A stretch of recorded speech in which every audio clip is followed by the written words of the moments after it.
Hello, everybody, and welcome. Today we are looking at a practice problem known as the receipt calculator. This is my first video in what will hopefully be a series of me solving practice problems that you might come across in exams, in assignments, in interviews. And the point of this is not so much to give you the solution, but to give you some insight into how I think about problems when I see them, some of the intuition that you might want to start building up in order to solve problems like this. So, without further ado, let's get started. The question reads as follows.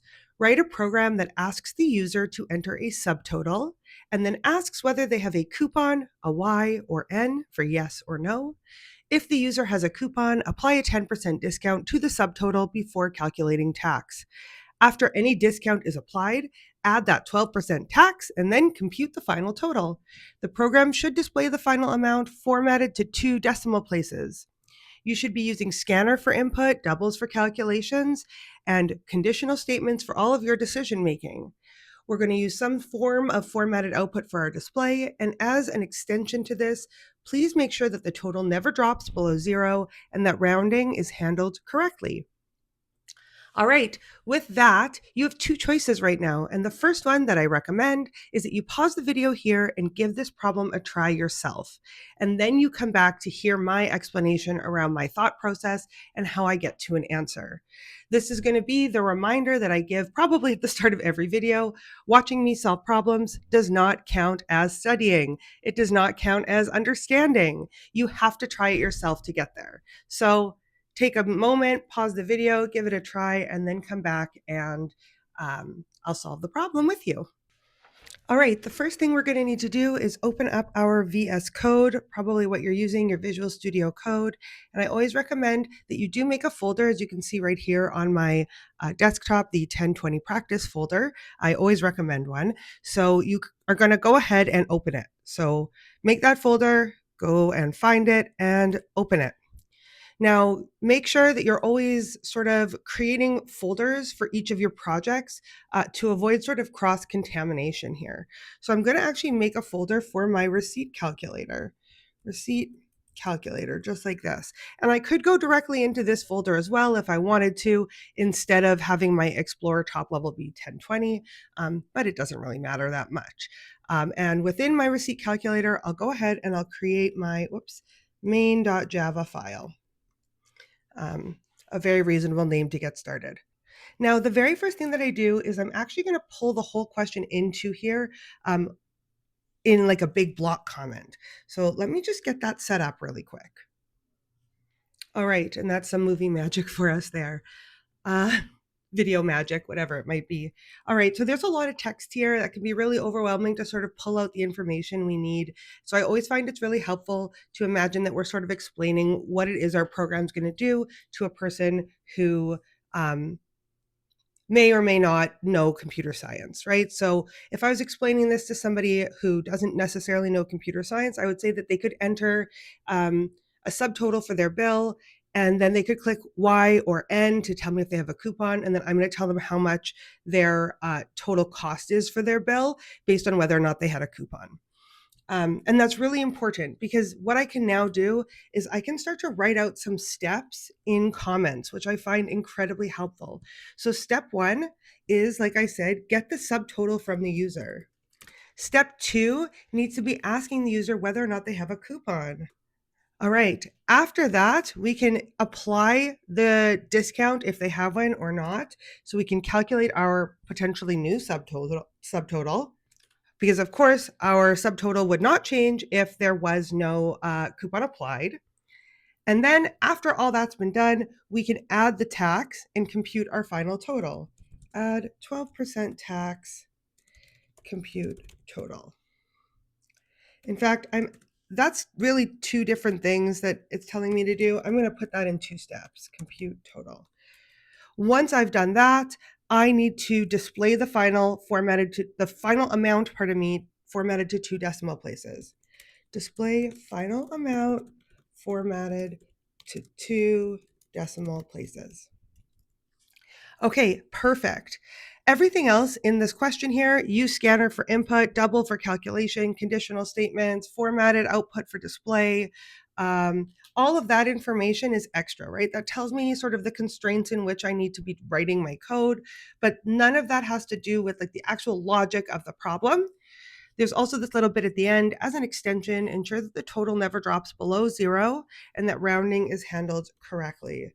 Total cannot be below 0, rounding correct. I'll just make this a little note. There we go. All right, so that's something I just don't want to forget. And the fact that it's at the end of this tells me that there's a good chance that I can look at that at the end. Now, when I do my coding, I do it actually in quite an iterative manner. I get stuff working and sort of go back over my code repeatedly. Now, not all of my videos are going to be quite so detailed in how I explain what I'm doing, but this is sort of the very first one. This is the beginning if you're in my 1020 course or in a Comp 1020 course. And depending on what your background is, this may be your first time working with Java. So having a little bit of extra background never hurts anyone. All right, so let's get started. Now that I have written out all those steps, I'm removing my old comment because it's just going to confuse me. I've done what I need to do to make sure that I have the important information listed out here. Now we're going to make our public class capital M main so that it matches the name of my Java file. And then I'll go ahead and make my main method public static void main, all lowercase letters, capital S string, square brackets, and then some variable args. At some point, we'll talk about what all these different things mean, at least a little bit. But for right now, if you're new to Java, it's important that you know that this structure is required. All right. Very first thing I said I needed to do was get the subtotal from the user. And I do know I need to use scanner, which means I need to import the scanner library. Java.util scanner. There we go. Now I'm going to pick up this very first comment that I'm starting with and plop it right there. I need to get my subtotal from the user. So let's go ahead and, whoops. I thought that would do my system.out.println, but it didn't. Okay, so I need to ask the user for their subtotal. What is your subtotal? Now, if you're somebody who needs the reminder of the units, you could have always copied those over as well. I don't need them for myself. I know I need doubles here, so I'm not going to worry about copying those over. Now, this doesn't actually specify what to do if the user enters something incorrectly. And so I'm going to just make a little note here. Assume user enters doubles when asked and strings when asked. There we go. So now I'm just going to make that assumption in an assignment or something like that. You'd be told. And if I was in an interview, I would ask. I would just say, can I assume that when I ask the user what their subtotal is, they're going to give me an integer or decimal value, something that would easily be collected from scanner? Do I need to error handle, right? That's what I'm really asking. But we're going to say that we can assume the user is going to enter doubles when asked and strings when asked, and we don't have to worry about the user entering like 72.1 as a sentence or something like that. Okay, so we need our scanner variable in order to actually collect data from our user. And as we know, we're going to be pulling that data in through system.in. So I'll go ahead and put that there. And now I can grab that subtotal. Next double.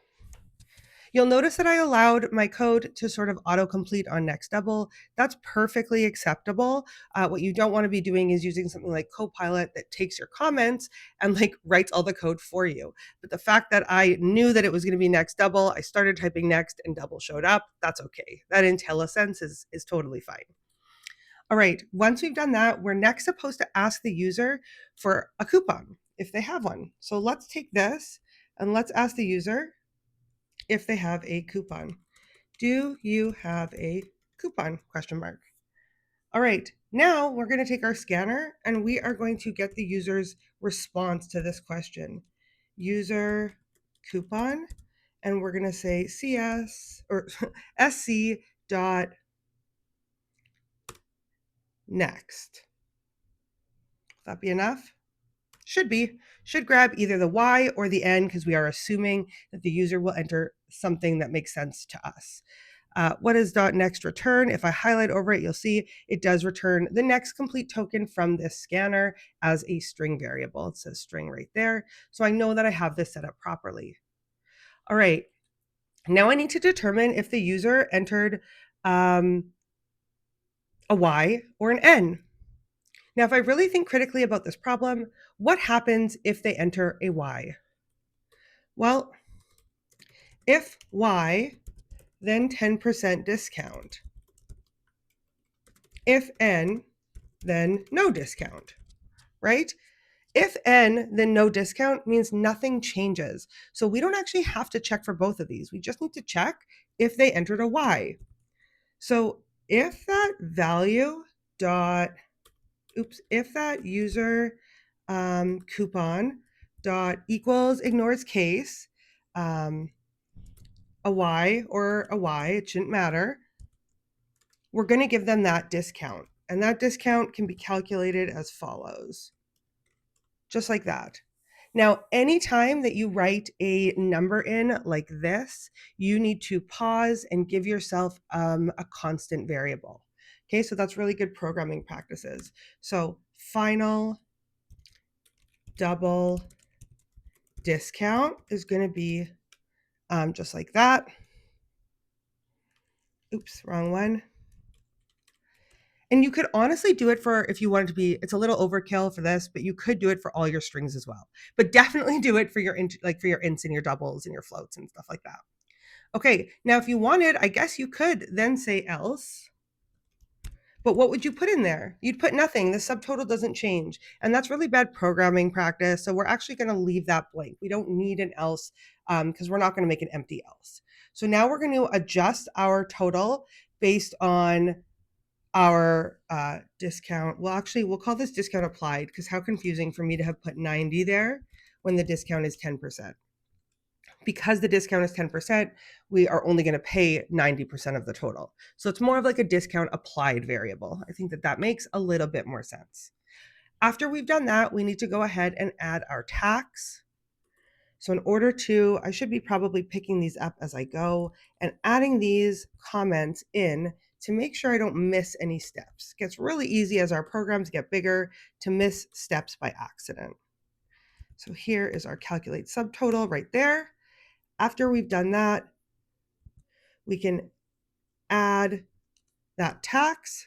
And this actually, adding that tax is going to be computing the total. Now, there are two different ways to do it. I guess I could do it in two separate steps or in one. If you do it in one, you multiply by 1.12. If you want to do it in two steps, you can get the tax value by taking the subtotal and multiplying it by that 12. And then you can take your subtotal to compute your total. You can take your subtotal here and just like add the tax to it. Right, so we can do it in two steps like that. You'll notice that I have another variable here about tax. So I'm going to go ahead and add another variable up here, another constant rather, double, and put it right in here. Really important that we are doing that properly. Okay, we have our subtotal. Then it says to display the final amount formatted to 2 decimal places. Perfect, let's add that here. Let's do our system.print. Now, in order to do formatting properly, we're going to put printf here, and we're going to go ahead and say your total is, we'll put our $sign, and then we can do %.2f. This is going to give us the percent being our placeholder, 2 decimal points for our double value. We can put subtotal right there. Perfect. We'll see that all of our lines disappeared now because now we're actually using this variable for something. The user can see it. We've done something with it. So we have done this right here. We've displayed our final amount formatted to 2 decimal places. And then the very last thing that we had is this note. Now we'll deal with the note in a minute because it will involve just a tiny little bit of error handling. All right, so we can go ahead, we can click this Run Java button. It should sort of pop something up to run our program. It's just taking a second. There we go. Our terminal will pop up. It asks us what our subtotal is. Maybe our subtotal is going to be just $1 for right now, because that's an easy one for us to sort of know what to do. If we don't have a coupon, our total should just become $1.12. That worked beautifully. You'll notice that the percent up here, it actually is coming like from this percent at the end. And that's just because I forgot to add the formatter here for a new line. So now that we've tried this once, we found a small error. Let's run it again. Sorry, I just made that a little bit bigger.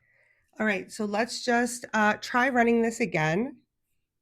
Press play. What is our subtotal? We decide it's $1.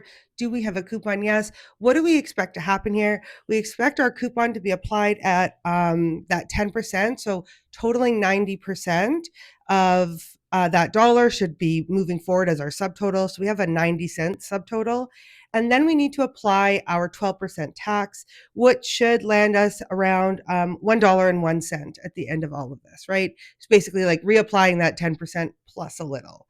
So let's go ahead and enter. And that's what we get. We got our total being $1.01. So that works as well. We've got all of our code working for yes coupon and no coupon. And we've tried them on a value that was relatively easy for us to calculate. Now, the very last thing we needed to handle is that extension, right? That making sure that if the value would go negative for some reason, we don't let it go negative. So what happens if my subtotal is 0 and I have a coupon? Is this going to go negative? It's a great time to pause, walk through the code, and ask yourself what will happen. Hopefully you recognize that it will not go negative, because nowhere in there did we have a negative value. And when we multiply two positives, we're still going to stay positive. So we still got 0. Even with a coupon, we're still 0. Where the problem begins to come in is if by accident I were to say that this was my subtotal. Now, whether or not I have a coupon should not matter. I'm going to do it one more time. Negative $1, no coupon. In both cases, I am getting that negative value. So how is it that we're going to handle that? Because we were told explicitly, let me just zoom out a little, and I'll even move this out of the way, right here, that the total should not be able to be below 0. So what the heck are we going to do instead? Let's pick that up. Now, regardless of the situation, once we are ready to print out our total here, honestly, I probably should rename this variable, since at this point it's going to be a total, not a subtotal, from those two values being added together, and we're going to print it there. Now, what is it that we want to do with that total value? Well, if the total value is negative, we should be making it 0, right? That's what that note tells us. It tells us if our total somehow got to be less than 0, if somehow our total got to be less than 0, we want to reset our total value to 0. So now if I attempt this down here, and I make my subtotal $1, negative $1, regardless if I have a coupon or not, my total gets zeroed out. Now we can write this even a little bit cleaner if we want to. We can say that our total will be equal to the max value between 0 and the total. And what this will allow us to do, this should be math.max. Math.max. There we go. And what this will allow us to do is if this is negative, we automatically get a 0. If this is positive, it will be bigger than 0. And so we get the total value. So this is that if statement just all wrapped up really nicely right here in a mathematical single line. Both are technically correct. There's no one more correct than the other, but this is just a little bit like neater to look at. So even with that change, now we need to still validate that we're getting the right answer. So when we have a negative number, we're getting 0. When I have a 0 subtotal, I'm getting 0. And when I have a positive subtotal, I'm still getting the same values that I was getting before. So rerunning all of those tests is still incredibly important to ensure that when we added this sort of decision-making change, we didn't break our code. And just like that, we have our solution to our code. Now, the very last thing I'll say about this before I sign off is you'll notice there's a yellow squiggly underneath the scanner. If we highlight it, we'll see it's because we're never actually closing scanner. Most of the time for our types of programs, this isn't going to make or break our program. However, it is a programming standard, so make sure right at the end that you do close your scanner variable so that your computer can let go of all the resources that it's using, and that way if a crash or something happens, your code doesn't like end up with a memory leak of any kind. And that should now go away. Oh yeah, so now I'm not going to do a try with resources right now. I could. We're going to learn more about those later. Unfortunately, that kept the yellow line there. But at least now I know I'm following programming standards, and that won't have broken anything either. All right, so this code will not be available anywhere because copy and pasting my code is not going to be how you learn this. If at this point you haven't yet tried this problem, you just watched me, solve it, that's okay. Now, go ahead and close off my code, close off my solution, and try it yourself. Not with my solution in front of you, but now with a stronger understanding of how to go about solving it, you should still sit down and try to solve it yourself. With that, I hope you'll join me in my coming videos where I will continue to solve problems, walk you through my thought process, how I go about solving problems as they get trickier as well.